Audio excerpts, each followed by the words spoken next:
আচ্ছা ভাবুন তো, আপনার বাড়িঘর নেই, আপনি অনেক গরিব, ফকিরের মতো অবস্থা, আপনার এইটুক জায়গা নেই যে এই জায়গায় বসে আপনি একটু পড়তে পারবেন, আপনি পরীক্ষার জন্য প্রস্তুতি নিতে পারবেন।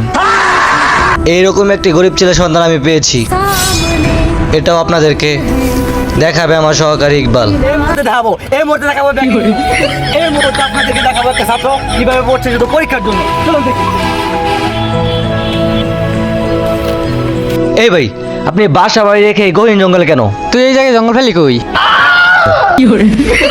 আচ্ছা ভাই, আপনি বাসা বাড়ি রেখে বই বস্তু নিয়ে এই সুন্দর মনোরম পরিবেশে কি করছেন?